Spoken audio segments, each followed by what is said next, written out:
All right, folks, so Canada has been providing vital assistance to Jamaica for decades, and we're going to explore the programs and achievements and a little further with the High Commissioner of Canada to Jamaica, Her Excellency Laurie Peters. Good morning, ma'am. Good morning to you both. Welcome to Smile Jamaica. Thanks so much. I'm so impressed about the smiles at this time of the morning. How you do it? I have no idea. I thought you were going to say you're impressed with my lacrosse skills. Yeah, I was very impressed with your lacrosse skills, Neville. And my Canada colours. Yes, it's impressive. I mean, it's a real Canada Day. Thanks for orchestrating that. Did you know that our official winter sport would be what? Hockey. Ice hockey, right? Our official summer sport is? Lacrosse. Lacrosse. Did you That know I that? didn't know. Did you? That I didn't know. No, there you go. And we're kind of just getting there now. It started in school, and as you heard, Yes. a student actually got a full scholarship. But it's great to see Yes. you, ma'am. Thank you. I was going to say hockey is their sport right through the year because sometimes it's always winter in Canada. Yeah. I won't. Well, I'll tell her. I was a Boston Bruins fan. Oh dear. And they beat the Montreal Leafs. Canadiens fan here, so we'll have to agree to disagree. Yeah. We had a connection, for want of a better word, Canada and Jamaica for many years. And in what areas? Where would you want to start to tell us? Trade. It definitely in trade. I think that's where it all started, right? Your ackee, our saltfish, in terms of the connections, especially with East Coast Canada, go way back. The Bank of Nova Scotia, in fact, opened up a branch here before they opened up a branch in Toronto, Canada. Okay. So certainly commercially, from a trade perspective, we started there, but the grassroots connections, the people-to-people ties, I think are what keeps this relationship really quite dynamic. Yeah, you also have the seasonal agricultural workers program that's been going on for decades. That's right, 5 decades now. This is the 53rd season, and it's true, when you think of Canada, you can't help but think of the thousands of farm workers who leave Jamaica every year to go and make sure that the fresh vegetables and fruits are on our Canadian kitchen tables. Yeah. It's a really vital program, I think, for both sides. For both sides. It's fulfilling a labor shortage in Canada, but it's also providing important remittances here for Jamaica as well. And well over 200,000 farm workers, I think, in the history of this seasonal agricultural workers program have benefited from this. Yeah. And that still happens even now? It does. And I've had the pleasure to actually be at 3 send-off ceremonies, if you will, with the Minister of Labour, and it happens. It's a vital How vital does it program. work? How long do they stay? And is this the same set of people who keep going back, or you get different people involved? Typically, it's about 80% repeat or return farm workers, and that's largely because the Canadian farmers, the farm owners, they build a relationship and a bond with them. But we're also seeing new recruits, and about 20-25% are new each year. And it's not just the seasonal workers. We're getting some younger workers as well. So it's a really vital program. And I believe they can go up to 8 months. It's a cyclical period. I believe in the beginning, it was just in our fall harvest season. But now with technology, we have greenhouses, and the farm season can be extended almost throughout the year. You've been here almost 2 years, ma'am. Have you been able to do anything new, anything different since you came? Are there any initiatives that since you came to Jamaica? Since I came to Jamaica, a lot of it has been building on the strong legacy and traditions that we have, but I'm certainly seeing a shift in the areas of commercial expertise that we have. Climate has been a big area of focus. Of course, I arrived right between Hurricanes Irma and Maria, and that was a really important wake-up call for us all, not just here in the region, but for Canada as well, to recognize just how vulnerable small island states are. And Canada kicked in immediately with some instant recovery. You may recall as well that Canada transported the Jamaica Defense Force to Dominica to allow you to help the Dominicans as well. Yeah.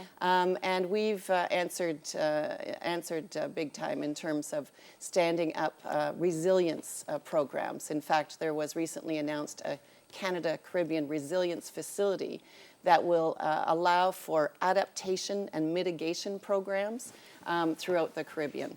So climate has been a big area of focus. Clean and green technology, keeping in step with, for example, Jamaica rolling out the plastics ban, how we can ensure that you're not only building back better, but you're building greener and smarter in the first place. So those have been projects that we've been focusing on since I've been here. You also have the Canada Fund for Local Initiatives, and I know that call will be coming out soon.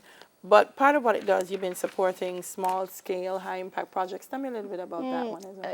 It's really exciting to get out into the communities across Jamaica, and this is an opportunity to work with civil society, nonprofit organizations, sometimes government agencies, on small funding projects, but still it's a good kickstart often, or seed funding for programs. Our areas of focus are empowering women and girls, looking at climate resilience projects, but also peace and violence interruption, if you will.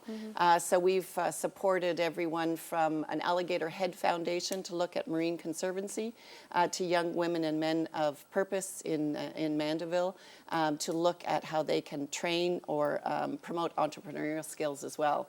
So do look out for the Canada Fund for Local Initiative launch, which will be on Monday, July 1st, which is our Canada Day. Yes. And you can get information on our website on that. Wonderful. You mentioned technology, ma'am. How is Canada working with Jamaica in that area? You may not know that Canada is a hotbed for technology. We've been dubbed everything from Silicon North to indeed a hotbed. And we have been working with JAMPRO and individual technology companies to make sure that they can benefit from our expertise. And for example, in education, Ryerson University in Toronto, they have what's called the DMZ or the DMZ, the Digital Media Zone, and also the neighboring Mars District, where these are incubators and opportunities to really up the game when it comes to digital and technology. And Toronto recently hosted the enormous Collision Conference, where I think it was 19 Jamaican companies were able to go and experience firsthand this 25,000 plus participant technology conference. And I think they're already gearing up for next year as well.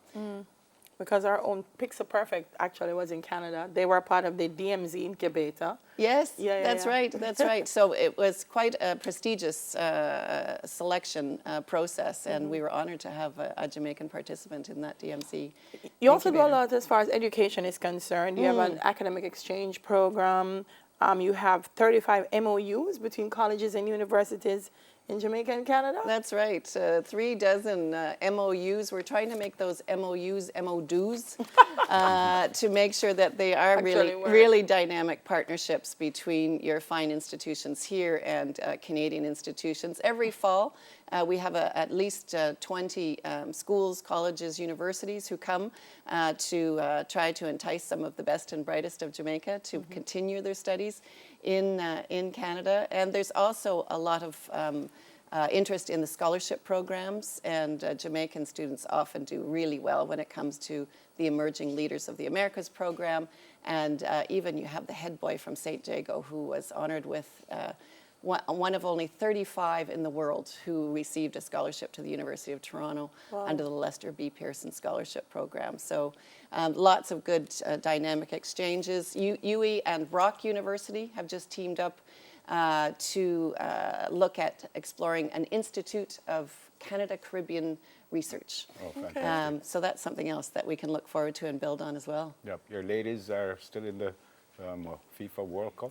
They are not. They are not. No, I think it was the Swedes who beat us out. But we were really proud to cheer them on, as well as the Reggae Girls, because you may know that there are Canadian connections to the Reggae Girls and Jamaican connections to the Canadians Canadians, Women's World Cup as well. So we're proud of both the red and white and the green, gold, and black as I've well. already said you've been here for almost 2 years. On That's a right. personal note, ma'am, how has it been for you here in Jamaica? Fabulous and fascinating and wonderful all round. I've been everywhere from Coronation Market to Winifred Beach and everywhere in between. I've made it to every parish, and the community spirit, the friendliness. Still a lot of issues that Jamaica is grappling with, but Canada's proud to partner to address some of those as well. Favorite food? Favorite food? Oh gosh, I do like anything jerked. Indeed. As we come to the end, what happens on Canada Day here in Jamaica? Canada Day here in Jamaica, actually for us at the Canadian High Commission, it is a holiday. So families will, I think, head to the beach and maybe think about volunteer work as well. But it's a time to relax, refresh, and get ready for the rest of the summer and the fall season. How is it celebrated in Canada? Coast to coast to coast. You see red and white as we have here, and everywhere from our Parliament Hill, where tens of thousands congregate, to barbecue, backyard picnics, going to the cottage, jumping in a lake, doing all things Canadian summer. Great to meet you, ma'am. Lovely. Lovely to be here. Thanks so much for having me. Thanks for coming. High Commissioner of Canada to Jamaica, Her Excellency Laura Peters. On the other side of the break,